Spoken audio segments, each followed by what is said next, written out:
सबसे पहले तो आप सभी का बहुत बहुत धन्यवाद, आप लोग आए और आपके माध्यम से आज बड़ी खुशी का दिन है कि बिहार के चुनाव के रिजल्ट आए हैं और बम्पर जीत एनडीए की हुई है। मैं बिहार की जनता का तहे दिल से आभार व्यक्त करता हूं, धन्यवाद करता हूं कि उन्होंने बड़ा मैंडेट एनडीए को देने का काम किया है और हमारे देश के यशस्वी प्रधानमंत्री आदरणीय नरेंद्र मोदी जी और हमारे एनडीए के तमाम वरिष्ठ नेतागण नीतीश कुमार जी, उनको भी बहुत बहुत बधाई देता हूं कि जो आज का मैंडेट मिला है, आज एनडीए के लिए, पूरे देशवासियों के लिए बहुत खुशी का दिन है कि आज एकजुट होकर के दिखाता है कि देश आदरणीय नरेंद्र मोदी जी के साथ है। आप सबको भी मैं बहुत बहुत इसकी बधाई देता हूं। जहाँ तक आज की प्रेस कॉन्फ्रेंस का विषय है, जैसे आपको पता ही है कि हम ये वर्ष लौह पुरुष सरदार वल्लभ भाई पटेल जी की 150वीं जयंती हम मना रहे हैं और सरदार वल्लभ भाई पटेल जी ने जिस तरीके से जो भारत अलग अलग टुकड़ों के अंदर बटा हुआ था, अलग अलग रियासतों के अंदर बटा हुआ था, उन रियासतों को इकट्ठा करके अखंड भारत बनाने का काम किया और जिस विश्वास के साथ उन्होंने कार्य किया, उनका ये विश्वास था जो आज भी कायम है, जिसको आगे लेकर के आज के दिन नरेंद्र मोदी जी चल रहे हैं कि भारत देश हमेशा अखंड रहेगा। और जिस विश्वास के साथ सरदार वल्लभ भाई पटेल जी ने जो अपने जीवन के अंदर कार्य किए, उन्हीं को आगे बढ़ाते हुए आज हमारे देश के यशस्वी प्रधानमंत्री नरेंद्र मोदी जी, जो जिनका एक विजन है, एक सपना है, और उन्होंने ये कहा है कि जब 2047 आएगा तो देश विकसित राष्ट्र होगा, आत्मनिर्भर भारत होगा, और इस दिशा में लगातार वो कार्य कर रहे हैं। वो ये ऊर्जा जो सरदार वल्लभ भाई पटेल जी की जब हम बात करते हैं, क्योंकि इस वर्ष हमने ये 6 अक्टूबर से केंद्रीय खेल मंत्रालय द्वारा और हमारे युवाओं द्वारा इस कार्यक्रम का आयोजन किया गया, जिसमें रन फॉर यूनिटी के अलग अलग जिलों के अंदर कार्यक्रम हुए, अलग अलग हल्का स्तर पे भी कई कार्यक्रम पूरे प्रदेश के अंदर नहीं बल्कि मैं कहूँगा पूरे देश के अंदर ये करने का काम किया। और आज हर एक युवा की जुबान पे सरदार वल्लभ भाई पटेल का नाम है। उनसे ये प्रेरणा मिलती है, युवाओं के अंदर एक नई ऊर्जा आती है कि किस तरीके से उस समय में देश को आजाद करके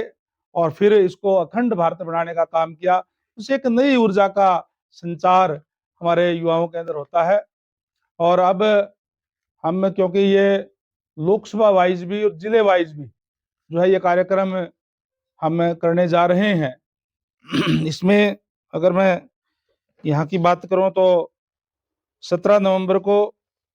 हिसार ब्लॉक की ये जो हमारी यात्रा चंदन नगर से शुरू होगी और मिलेनियम चौक, ये जो आईजी चौक जिसको हम बोलते हैं, मिलेनियम चौक होते हुए और समापन इसका जो है वो रहेगा कबीर छात्रावास आजाद नगर के अंदर यात्रा चलेगी। बड़ी संख्या के अंदर इसमें हमारे युवा और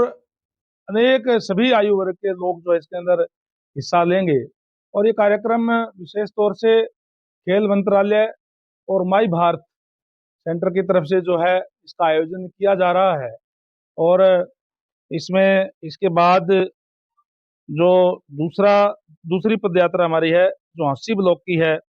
ये एसडी कॉलेज झांसी से शुरू होकर के और शहीद Bhagat Singh park Jhansi near SD college Jhansi, वहाँ ये जो है इसका समापन होगा। और इसके अंदर भी अनेक हमारे युवा और सामाजिक संस्थाएं वो शामिल होगी। ये पार्टी पॉलिटिक्स से हट करके हम सबको इसके अंदर निमंत्रण देंगे। सारे जो हमारी जो संस्थाएं हैं, चाहे बाजार की संस्थाएं हैं, जो हमारी यूनियन बनी हुई होती है, जो सामाजिक लोग हैं, उन सबको इसके अंदर हम शामिल करने का करके और उस महापुरुष को, जिसने इस देश को अखंड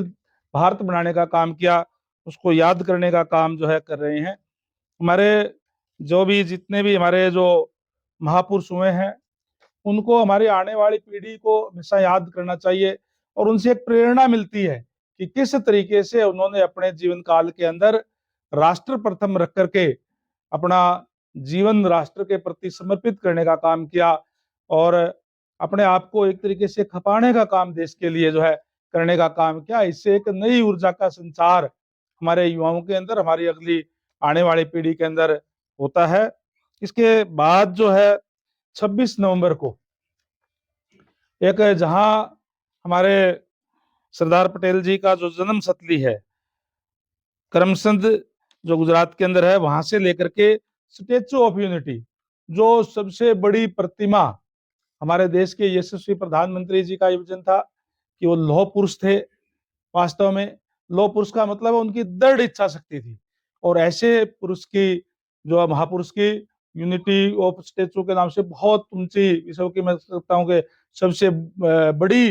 वो स्टेचू है वो बनाई है। वहां तक लगभग 150 किलोमीटर की यात्रा है, वो वहां से चलेगी और इसके अंदर 26 नवंबर को जो यात्रा चलेगी, इसमें देश भर से, हर एक जिले से कम 5 युवा जो है उसके अंदर शामिल होंगे और पूरे देश भर से वहां जाकर के एक बड़ी यात्रा उनके उनके जो जन्म स्थान से लेकर के स्टेच्यू ऑफ यूनिटी तक चल करके और उनको याद करने का काम, उनको श्रद्धांजलि देने का काम सच्ची, और उन्होंने जो अपने जीवन काल के अंदर किस तरीके से देश के लिए कार्य किए, उसका एक उसको उनको याद करने के लिए ये प्रोग्राम जो है किए जा रहे हैं।